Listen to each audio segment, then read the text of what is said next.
Hello, and welcome back to the Shakey Sonnet Show. I'm Tootight Lautrec, the drag laureate of the Sonnetarium, and here we are once again in the Sonnetarium at the bottom of the down staircase in the permanently sequestered remainders section of an unnamed local library, which may or may not have two stone lions crouched and dejected on the front steps, bemoaning the loss of their once imperious and impressive powers, which is all in keeping with today's sonnets as we continue the rival poet sonnets. And today we're going to be looking at sonnets 80 and 81, in which the narrator bemoans the loss of the beloved's admiration in the face of a rival's much more impressive pen. Pen. Or do I? Now, I don't know if I'm getting better at reading the sonnets or if these particular sonnets are much more easier to read. They seem to me to be much more clearly written than a lot of the other sonnets that we've read so far. And if we take the word of Edmondson and Wells in their chronology of Shakespeare sonnets, according to them, the rival poet sonnets, Sonnet 78 to 86, were written after all of the other sonnets in the series. And if this is really the case, then I do believe that these sonnets are showing Shakespeare at his finest, at his clearest, most concise, and most powerful effect. So it turns out there's nothing like a rival to really help you step up your quill. So let's not dilly-dally. We'll get right to the quick of it, starting with a reading of Sonnet 80. And although just a little bit of foreplay before we begin, Stephen Booth, the fabulous Stephen Booth, whose edition I follow quite closely among a few other editions, Stephen Booth says of Sonnet 80, "This sonnet contains many words used elsewhere in sexual senses. None of them is fully activated here, but their concentration gives the poem vague sexual overtures." There you go. See, it's not just me. Stephen Booth, too. So there we go. Sonnet 80. Oh, how I faint when I of you do write, knowing a better spirit doth use your name, and in the praise thereof spends all his might to make me tongue-tied speaking of your fame. But since your worth, wide as the ocean is, the humble as the proudest sail doth bear, my saucy bark, inferior far to his, on your broad main doth wilfully appear. Your shallowest help will hold me up afloat, whilst he upon your soundless deep doth ride. Or, being wrecked, I am a worthless boat, he of tall building and of goodly pride. Then, if he thrive and I be cast away, the worst was this, my love was my decay. Wow. So, I find that this is really quite clear, but we'll go through it anyway. Oh, how I faint. Oh, how I faint when I of you do write. How I lose courage when I of you do write. When I'm writing your about all of your glorious qualities, I lose courage. I lose power. Knowing that a better spirit, possibly another poet, makes my quill droop when it comes to actually writing a poem about you. And my rival seems to be, knowing a better spirit doth use your name, he seems to be actually maybe, possibly, not that bad. And in the praise thereof spends all his might to make me tongue-tied speaking of your fame. Yeah, he's either better than I am, or at least he's successful in making me doubt myself when I'm writing about you. He makes me tongue-tied when I'm speaking of your fame, like self-conscious, and I don't exactly know what I'm going to say because I'm up against this rival. But since your worth, wide as the ocean is, and so here Shakespeare brings in the idea of worth being wide as an ocean. He abstracts the worth of the beloved. Since your worth wide as the ocean is, the humble as the proudest sail doth bear, I'm a humble sail, and prouder sails, like this rival, whoever he may be, your shallowest help on your broad main doth wilfully appear. So, okay, he's better than I am. And there appears to be quite a bit of boat envy here, is all I'm saying. My saucy bark inferior to his.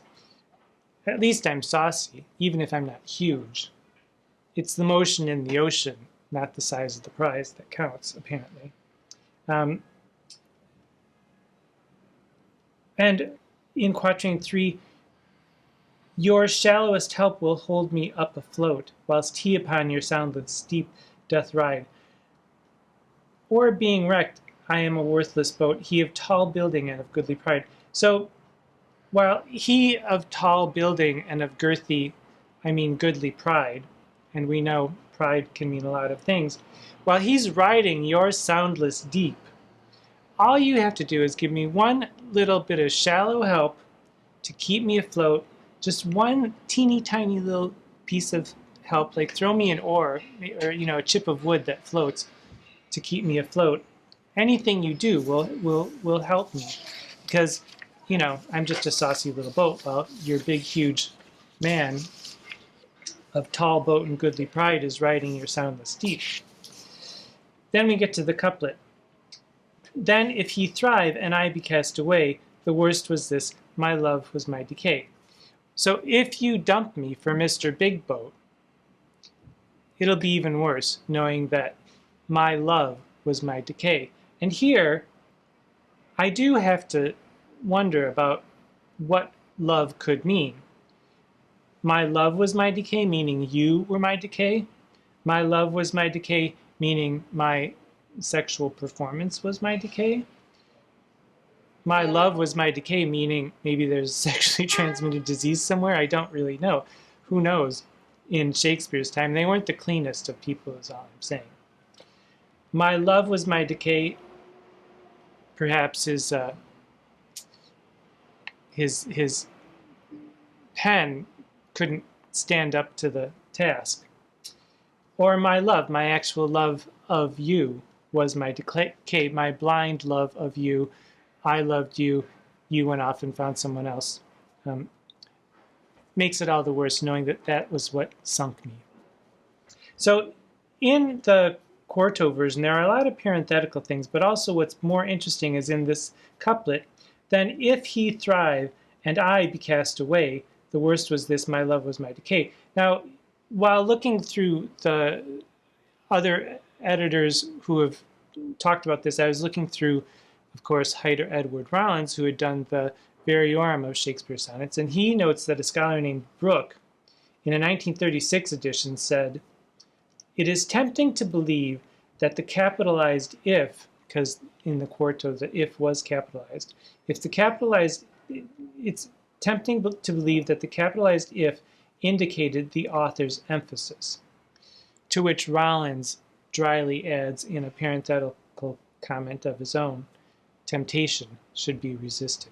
So maybe there's not all that much going on with that if, except maybe a typesetter's a little too much mead before coming back to work. Now, for those scholars who argue that the rival sonnets indicate that these rival sonnet series is showing that Shakespeare is jealous of a rival for one of his patrons and by extension for a source of income, I would say that this declaration of love at the end, this last line, really is filled with sexual connotations, and it impedes that interpretation that it's just a rival patron that he's jealous is going to take away his money. This is not the kind of love that one fakes to a boss or to a patron. This is actual, real, romantic, sexual love, in my estimation. So now we move from 80 to 81, the faintly floating, wilting lily of a boat in Sonnet 80 to the intricately wrought, kind of twisty-turny logic of Sonnet 81, which in some ways appears to be a poem that subverts what it's actually saying while it's saying it. There's, you're killing me, I'm alive, we'll both be dead, I'll make you immortal, it's all about you, it's all about me, it's all about mortality, it's all about immortality. And it all begins with this word or, which makes it seem as though it's following directly from Sonnet 80, which it in fact is. It's like a direct continuation and a contrast to Sonnet 80, but it's also, in this case, or is used in such a way that it means whether or if. So it serves sort of a dual purpose to link it to Sonnet 80, but also to create a different sort of argument. So just notice as I read it how it sets up these pairs of parallel opposites in just about every line. So Sonnet 81, after I get my notes together. Sonnet 81. Or I shall live your epitaph to make, or you survive when I in earth am rotten. From hence your memory death cannot take, although in me each part will be forgotten. Your name from hence immortal life shall have, though I, once gone, to all the world must die. The earth can yield me but a common grave, when you entombed in men's eyes shall lie. Your monument shall be my gentle verse, which eyes not yet created shall o'erread, and tongues to be your being shall rehearse, when all the breathers of this world are dead. You still shall live, such virtue hath my pen, where breath most breathes, even in the mouths of men. So we've got a lot going on there. There's you, just each line. Line 1 is about you, line 2 is about me, you, me, you. Then there's future, past. It just goes back and forth and back and forth. It's like a little tennis game there. So in the first quatrain, or meaning whether, in this case, we'll take it to be that, or I shall live your epitaph to make, or you survive when I in earth am rotten. Well, we are both going to die. But you're being, a little bit younger than I am, you're probably going to last a little longer. But even when you die, you'll live on in immortality. Even though I'll be rotting in the grave and every part of me will be forgotten, except for, of course, these verses. This does seem to be contradictory, because if people remember the beloved because of the sonnets, of course they're going to remember the writer of the sonnets, but we'll just ignore that for now. In the second quatrain, your name from hence immortal life shall have, though I, once gone, to all the world must die. Here's the reiteration of what was said in the first quatrain. The earth can yield me but a common grave, when you entombed in men's eyes shall lie. Your name will be immortal. Your name, he says in line 5, your name will be immortal. Except for, sorry, what's that? What's your name, beloved? Your name? Oh, that's right. Nobody knows. So a little bit of highfalutin shenanigans going on here. Your name will never be forgotten because I'm such a fantastic poet, but turns out nobody knows your name. So, oops, sorry. We'll ignore that too as we go on to the third quatrain. Your monument shall be my gentle verse. So you don't need a gravestone. I'm going to need a gravestone because I'm going to be rotting in a grave, but you won't need a big, huge gravestone that says, here lies what's his name, because you've got my poetry that will be your monument for you. Which eyes not yet, I love this part, eyes not yet created shall o'erread, and tongues to be your being shall rehearse. So here's the future of things to be. they'll be saying your name, even though they're not. They'll be saying your name when all the breathers of this world are dead, which I find just an amazing little phrase. When all the breathers of this world are dead.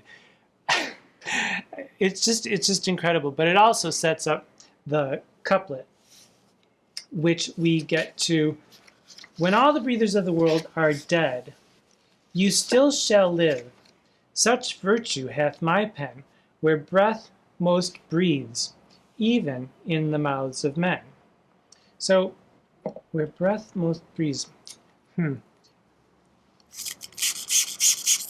Pew, is that your breath? Or actually, let me add a little extra to my drink over here. Pew, where breath most breathes. Is that a polyptoton? I think it is. Look it up. So, you shall still live, such virtue hath my pen. Well, we'll see about that. His pen is certainly busy, but it's not exactly immortalizing the name of the beloved. So, what do we know, or what can we say about whether there's a female or a male in this poem? Well, sorry, pink little horn. The rival, we know for sure, is male. Of nothing else can we be certain. Dramatically, where might this fall in Shakespeare's oeuvre? Well, there's betrayal, wounded pride, shameless groveling. You'll miss me when I'm gone, maybe. Empty promises. I'll keep your name on the tongues of men forever if you promise to keep the tongues of men off your body, that is. We can make a deal. But in terms of where it could be in the dramatic works of Shakespeare, even Edmondson and Wells don't offer a place for these poems in any of the extant plays. But I could see someone making a play out of this series of poems, not just the rival poet, but the whole 154 sonnets. Old lover snags pretty young thing, offering sex and love and all the good stuff that a pretty young thing might want. And when that begins to fall away, the quill begins to droop a little bit, the inevitable tugs of gravity on the face and the belly and the quill, that pulls us all down a little bit closer to the grave. When that everything starts to go south, the pretty young thing's ego will stay, of course, for the poetry, until even that's not enough. Well, that's the play that I envision for these 154 sonnets. It's a tragedy for sure. Don't it always seem to go, you don't know what you've got till it's gone? They paved over the bones of Richard III and put up a parking lot. And there you go. Well, I hope that you know what you've got. I know what I've got. I've got you. And I've got my little frill here too. I've got you and you've got me, you can certainly be sure. Everything else you've got, all you have to do is look around at your world and see that it's filled with wonder. Pay attention. Until we meet again, I am Tootight Lautrec. Keep your quills up.